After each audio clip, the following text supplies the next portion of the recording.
Tidak tahu dari mana asalnya, ustaz. Gelarnya bisa beda-beda.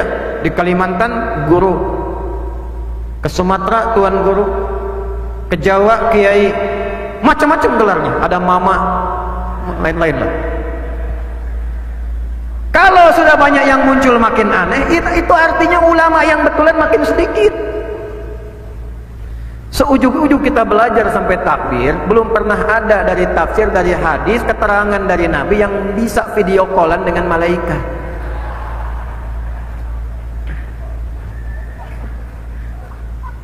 Itu kalau anda ngaji hadis Muslim 9 jilid syarah Imam Nawawi, baca jilid pertama, nomor hadis ke-12, itu kita bisa ikutan bingung. Karena kalimat Nabi ya kama qala sayati alaikum unasun au zamanun au kama qala sallallahu alaihi wasallam, akan tiba nanti satu masa ada sekelompok orang tiba-tiba diustadkan, diulamakan, jadi acuan, yuhadditsunakum bima lam tasma'uhu wa la yasma'unahu aba'ukum. Nanti tiba-tiba ngasih komentar itu bikin anda bingung. Komen nabinya, jangankan anda yang bingung, orang dulu pun kalau dengar ikutan bingung. Itu Abu Jahal kalau dengar bisa video call sama malaikat, ikutan bingung itu. Maka pesan Nabi, iyyakum wa iyyahum, kalau ada yang demikian, sudah tidak usah banyak diberi panggung, cukup diabaikan saja, tinggalkan saja, cari orang-orang yang kualifikasinya betul-betul punya ilmu. Sekarang yang aneh itu, kalau yang ngaku itu banyak, jangan aneh karena nabinya menyampaikan demikian. Termasuk yang mengaku nabi, kata Nabi, la nabi ya ba'di, tidak akan ada nabi setelah saya. Mafhum mukhalafahnya, pengertian terbaliknya, akan ada nabi mengaku setelah saya. Ngaku-ngaku nabi maksudnya. Akan ada orang mengaku nabi setelah wafatnya saya. Maka kalau ada yang begitu cukup katakan, nggak ada nabi setelah Nabi Muhammad wafat. La nafi nehi. Jadi kalau ada orang ngaku nabi, tidak usah aneh. Yang aneh itu kalau selalu ada pengikutnya. Di Banjarbaru ada nggak? Di Jawa itu sampai sekarang kurang lebih 30 yang sudah mengaku nabi. IM, pelatih bulu tangkis, ngaku nabi. Tangkap sama polisi kita. Ditanya, kenapa anda mengaku nabi? Saya ke Bogor pak, dapat wahyu. Nggak bayangkan, orang ke Bogor dapat talas, dia wahyu. Ada levelnya agak tinggi dikit, ngakunya malaikat. Zaman dulu dia minta izin sama gubernur Jakarta yang tempo dulu untuk mendaratkan Jibril di Monas. Diamankan juga sama polisi kita dukung tuh, jangankan teroris, malaikat tangkap tuh. Dihukum 6 tahun, sudah meninggal sekarang. Nah itu yang aneh-aneh itu, kalau muncul tidak usah aneh. Yang aneh itu setiap muncul ada pengikutnya. Ini kita sudah paham, ini kan nggak mungkin terjadi. Mengontrol, mengendalikan neraka, video call dengan malaikat, baru menyapa bidadari di surga. Ya untuk sekedar hiburan sih nggak apa-apa. Tapi kalau ada pengikutnya itu yang repot. Ntar habis ini video saya dipotong nih, lihat aja nanti. Lihat aja nanti tuh. Karena ada kontainer tuh, pembuat konten. Ya sekarang karena ngajinya nggak pakai sorab nahu lagi, pakai YouTube. Taba ya tubu YouTuban. Fasbaka yu Facebookan. Instagram ya Instagramu Instag. Nah itu akhirnya kualitasnya begitu. Qurannya nggak dipakai, muncullah mulai banyak masalah, silaturahim terputus. Padahal rumus Qurannya jelas, Quran surah 4 ayat 140, paling kiri sebelah bawah di mushaf tuh.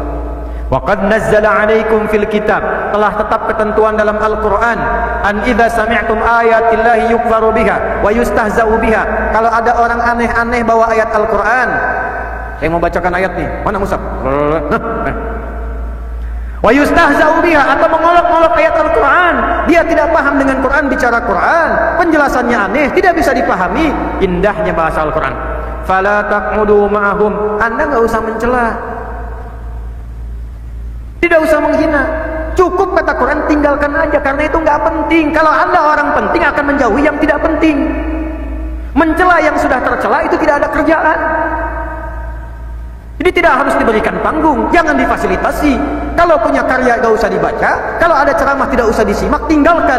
Kenapa demikian? Saking rahmannya Allah, hatta yahudu fi haditsin ghairi, sampai dia sadar karena tidak ada pengikutnya, kosong, sepi, taubat dia.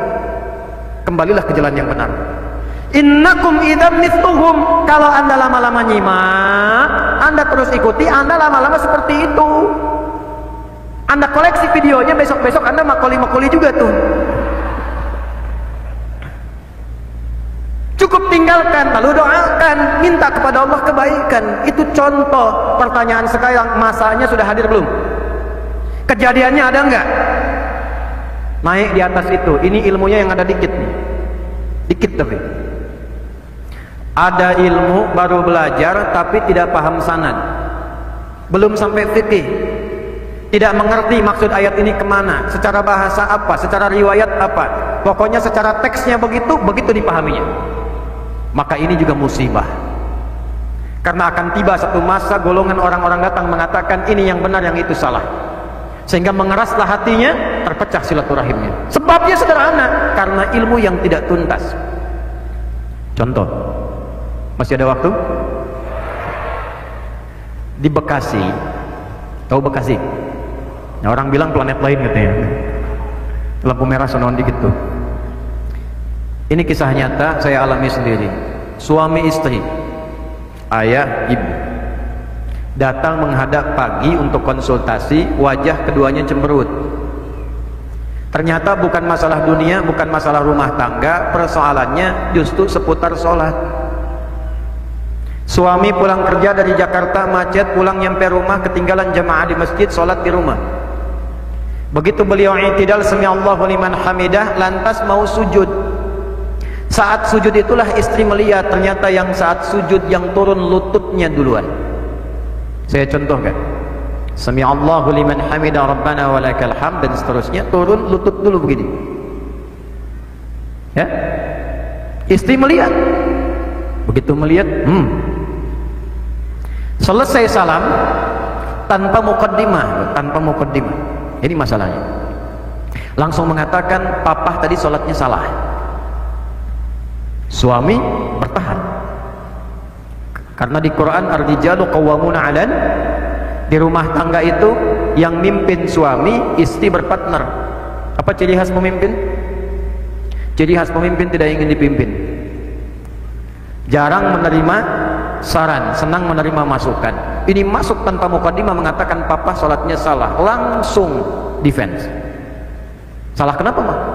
Harusnya tadi papa akan sujud telapak tangan dulu, bukan lutut. Jadi dalam pemahaman istri, turun dini, telapak dulu, baru kemudian lututnya nyusul. Suami karena tidak ingin kehilangan gengsi juga mengatakan, mama yang nggak baca hadisnya. Padahal dua-duanya nggak baca. Saya tahu karena besoknya datang bercerita tentang itu. Problemnya yang istri ngaji di Ustadz A, yang suami ngaji di Ustadz B. Begitu datang saya sampaikan, Pak Ibu, yang di soal ini ada di satu kitab yang sama. Yang pakai lutut, pakai telapak tangan ada di Sunan Abu Dawud. Yang pakai lutut nomor hadis 838, nih kitabnya paling kanan sebelah bawah, riwayat Wa'il bin Hujur. Yang pakai telapak tangan riwayatnya dari sahabat Abu Hurairah, nomor hadis 840 sampai 841, ini kiri atas. Jadi yang pakai lutut riwayatnya kama qala sallallahu alaihi wasallam, idza sajadta fala tasjud kama yabrukul ibil falyadh rukbatai qabla yadai. Kalau Anda mau sujud, jangan sujud seperti duduknya unta. Dahulukan lututmu sebelum telapak tanganmu. Lutut. Yang riwayat Abu Hurairah kama qala sallallahu alaihi wasallam, idza sajadta fala tasjud kama yabrukul ba'ir falyadh yadayka qabla rukbatai. Kalau Anda ingin sujud, jangan sujud seperti duduknya unta. Dahulukan telapak tanganmu sebelum lututmu. Tuh, bingung nggak? Bingung nggak? Karena baca terjemah. Karena baru dirasa belum tafaqquh. Kok bisa dua hadis statusnya sahih dua-duanya? Bikin bingung, yang satu pakai lutut, yang satu pakai telapak tangan. Yang benar yang mana? Yang benar dua-duanya. Pemahaman kita yang belum sampai ke situ. Saya sampaikan, Bu, yang pakai lutut ini, Pak, ini riwayat sahabat Wa'il bin Hujur. Wa'il itu lebih dulu masuk Islam dibandingkan dengan Abu Hurairah. Pada waktu itu nabinya masih kuat, ikut perang Badar, ikut perang Uhud. Kekuatan beliau masih prima. Dilihat Nabi salat turun sujud, lututnya yang turun duluan. Abu Hurairah masuk Islam 3 tahun sebelum Nabi meninggal. Nabi wafat kurang lebih usianya 63 tahun. Karena itu beliau masuk Islam usia Nabi sudah sepuh 60 tahun. Hadis-hadis yang disampaikan dalam usia Nabi sekitar 60-an itu menunjukkan kaki Nabi lututnya bermasalah. Kadang beliau pegang tongkat, kadang salatnya nyandar. Kenapa lututnya bermasalah? Karena umumnya semakin sepuh masalah utama yang pertama apa? Lutut. Karena itu Abu Hurairah lihat Nabi sholatnya telapak tangannya turun. Karena ini meriwayatkan hadis yang dilihat itu yang diriwayatkan, maka itu yang disampaikan. Maka ilmunya hadis datang namanya jam'un wa taufiq. Al-jam'u wa taufiq, kumpulkan 2 hadis, ambil pengertiannya. Inilah tafaqquh. Apa kesimpulannya? Oh, untuk sujud boleh menggunakan 2 cara. Cara dasar pertama menggunakan lutut turun, baru kemudian telapak tangan. Yang kedua, kalau lutut bermasalah silakan gunakan telapak tangan, tidak harus tua. Jangan juga anak-anak muda ada sholat di Masjid Istiqlal, turun kemudian telapak tangannya, jamaah lihat, tua nih. Mungkin dia main bola, kena tackle dia cedera, lututnya bermasalah, turun pakai telapak tangan. Jadi pakai telapak tangan boleh, pakai lutut boleh. Yang salah pakai kepala duluan.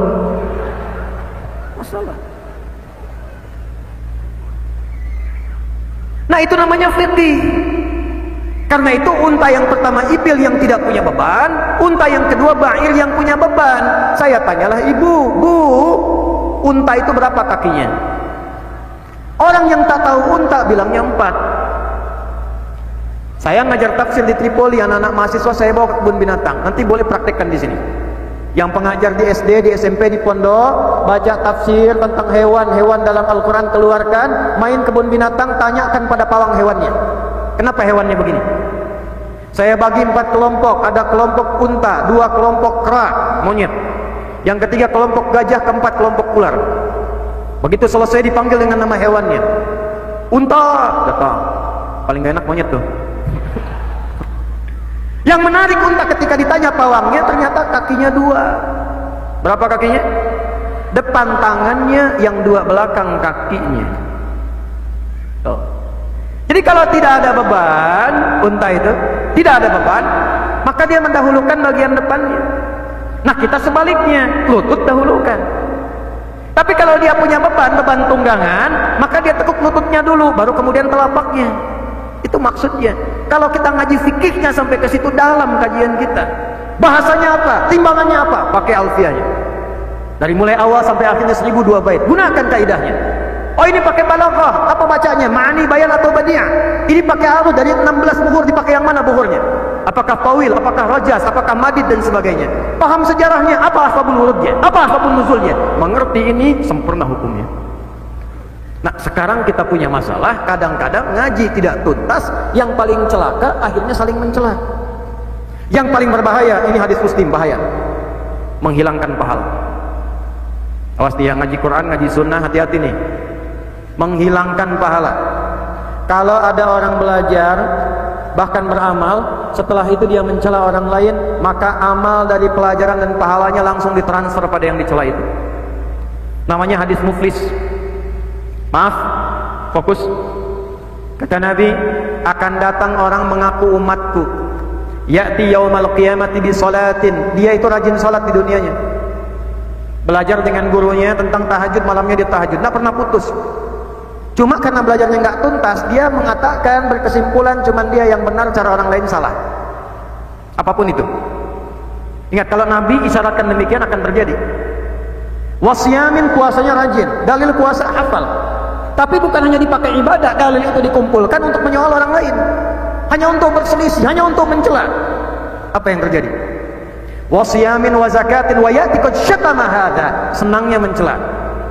Wa kadzata hadza, senangnya menuduh. Wa daraba hadza, ada yang bertengkar. Sekarang di konten kebanyakan bertengkar. Dulu orang ngaji mempererat silaturahim, yang tidak kenal jadi kenal, yang musuhan jadi berkawan, jadi pelukan, jadi berkasih sayang. Kenapa sekarang sesama orang Islam punya dalil, punya ajaran, punya keyakinan, tapi digunakan untuk menyerang orang lain? Yang paling bahaya, wasafaka dama hadza, ada yang menumpahkan darah dan menyebut nama Allah di dalamnya. Akan tiba satu masa, dua, habis korban, dan dengan bangga menyebutkan Allahu Akbar, Allahu Akbar. Terjadi begitu? Ingat ya, hati-hati nih, yang merencanakan, yang menyiapkan, yang melakukan, itu ancamannya tinggi di sisi Allah Subhanahu wa taala. Awas, hati-hati. Saya bermohon dan berdoa mudah-mudahan tidak akan pernah terjadi lagi seperti ini. Jadi waktu kejadian bom di Jalan Tamrin meledak itu, saya di Lampung. Jamaah langsung angkat tangan tanya, "Ustaz, apakah bom di Jalan Tamrin termasuk jihad fisabilillah?" Saya tajam menatap, saya bilang, "Mas, sependek pengetahuan saya, jihad fisabilillah itu jihad di jalan Allah, bukan di Jalan Tamrin." Tapi akan ditemukan begitu. Kalau yang tadi bikin ketawa awal-awal itu muncul. Yang kedua itu kelihatan ada ilmunya tapi bermasalah. Dan setelah paham Quran akhlak, kama arsalna fikum rasulan minkum yatlu alaikum ayatina wa yuzakkikum. Kalau ngaji Quran dapat ayat, paham dalil, yang pertama kali terjadi tazkiyatun nafas. Akhlaknya muncul, adabnya hadir. Adab itu yang mengantarkan kita pada keberkahan dan itu yang menguatkan silaturahim. Sekarang kita kehilangan itu. Demi kedudukan, demi jabatan saling menjatuhkan. Demi usaha harta benda saling menyakiti. Nah, ini yang paling aneh, demi mengklaim ibadah jadi saling kemudian menyakiti. Itu masalah ilmu. Satu. Karena itu 4 kualifikasi. Imam Nawawi mengatakan wala yata'allamu, ini cari ulama, cari ulama. Cari di Banjarbaru, di Kalimantan Selatan, ngaji, cari 4 ulama tipikalnya begini, kata Imam Nawawi. Di kitabnya At-Tibyan fi Adab Hamalatil Quran, wala yata'allamu, dan kalau ada penuntut ilmu ingin belajar dengan benar, maka cari guru dengan 4 kualifikasi. Illa mimman takammalat ahliyatuhu, 1 pakar di bidangnya. Jadi kalau ingin ngaji tafsir, cari ahli tafsir, guru ahli tafsir. Hadis, cari tuan guru ahli hadis. Tidak semua ustaz menguasai semua hal. 2. Wa dhaharat diyanatuhu, tampak ketakwaannya. Kelihatan dia ibadahnya, kelihatan tilawah Qur'annya, rajin dengan zikirnya. 2. 3. Wa tahaqqaqat ma'rifatuhu, dia kenal risalahnya, dia cari ridha Allah, bukan mencari materi dunia. Wala tamnun tastakfir, dia siapkan dirinya bukan untuk mencari dunia, yang penting Allah ridha. Karena itulah ulama sering mengingatkan, dan tolong doakan kami para ulama, para ustaz supaya lurus.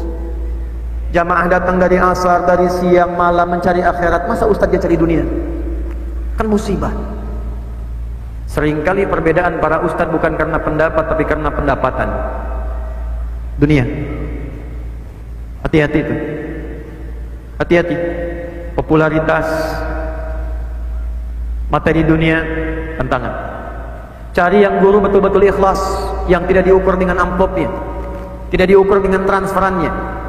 Saya paling tidak suka kalau ada undangan kemudian bertanya berapa tarifnya Ustaz Adi. Tidak ada. Kalau ada orang mengatakan Ustaz Adi sekian begini, itu pasti bukan bagian dari kami. Saya selalu mengatakan kalau anda dari daerah, dari manapun, saya tidak melihat siapa anda, dari mana anda berasal. Yang penting bagi saya sehat, waktunya ada, saya datang. Jadi ke Kalimantan ini bukan karena pilih-pilih. Kalau sehari datang 300 undangan, setahun cuma 365 hari, kita mesti atur. Saya tak melihat siapa yang mengundang, saya tak melihat di mana tempatnya mesti datang. Dan tidak perlu anda iuran-iuran. Pemerintah daerah, kota Madia, kalau mengundang-undang tak perlu nyiapkan anggaran.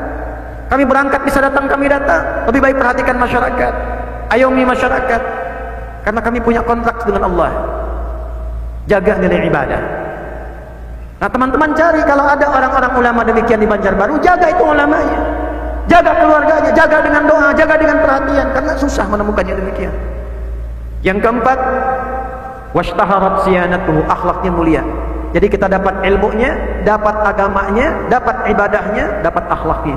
Itulah yang menjadikan keluar dari majlis ilmu akhlaknya mulia, bicaranya baik-baik, melihat orang dengan tatapan kasih sayang.